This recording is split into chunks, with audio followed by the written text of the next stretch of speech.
আসসালামু আলাইকুম, আমি তানিয়া রহমান, আপনাদেরকে স্বাগতম আমার কিচেনে। আজকে আমি রান্না করব পোলাও চালের খুদের বোয়া এবং সাথে থাকবে ভর্তা। তবে ভর্তা রেসিপি আজকে আমি দেখাবো না, শুধু খুদের বোয়াটা রান্না করা দেখাবো।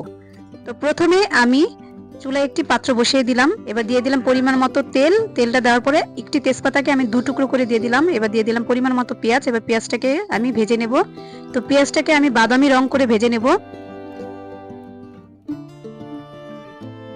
তো এবার দিয়ে দিব আমি পরিমাণ মতো লবণ,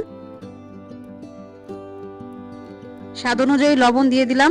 এবার আমি পেঁয়াজটাকে বাদামি রং করে ভেজে নেব। নেওয়ার পরে তারপরে এখানে আমি পরিমাণ মতো আদা রসুন বাটা দিয়ে দিব।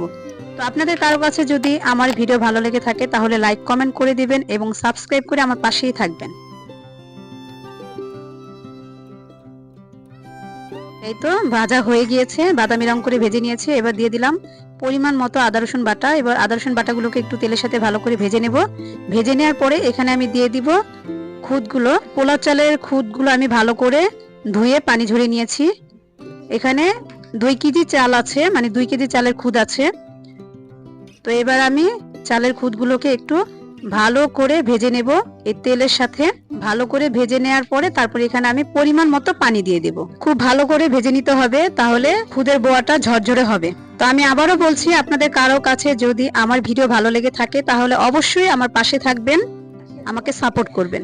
তো আপনারা এভাবে রান্না করে খেয়ে দেখতে পারেন। এই পোলাও চালের খুদের বোয়াটা খেতে কিন্তু খুবই ভালো লাগে।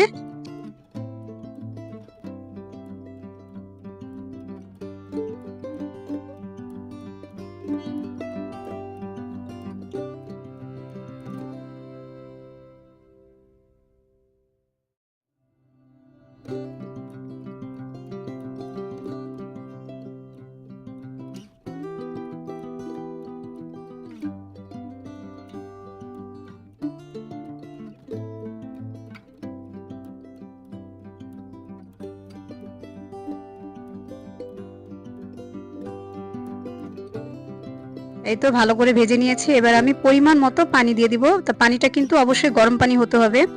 আমি গরম পানি দিয়ে দিয়েছি এখানে। তো পানিটা দেওয়ার পরে আমি ভালো করে নেড়েচেড়ে দিচ্ছি। তো ভালো করে নেড়েচেড়ে দেওয়ার পরে এবার আমি ঢাকনা দিয়ে ঢেকে দিব।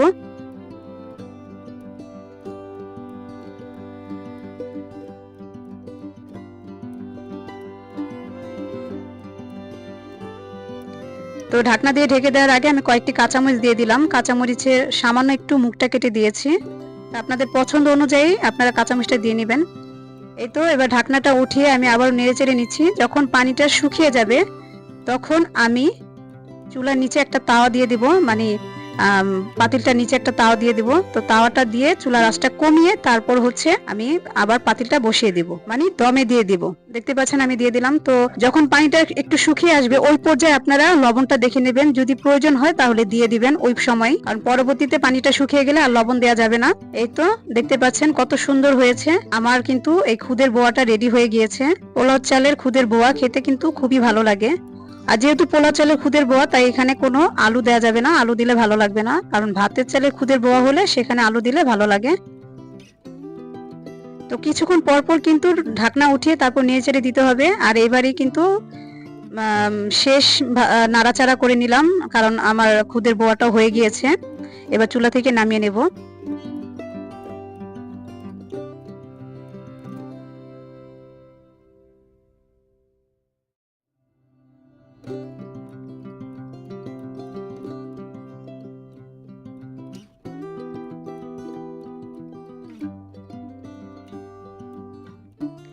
তো এই তো দেখতে পাচ্ছেন আমি গরম গরম পরিবেশন করে নিয়েছি, আর সাথে ভর্তাগুলো আমি বানানোর রেসিপি আজকে আপনাদেরকে দেখালাম না।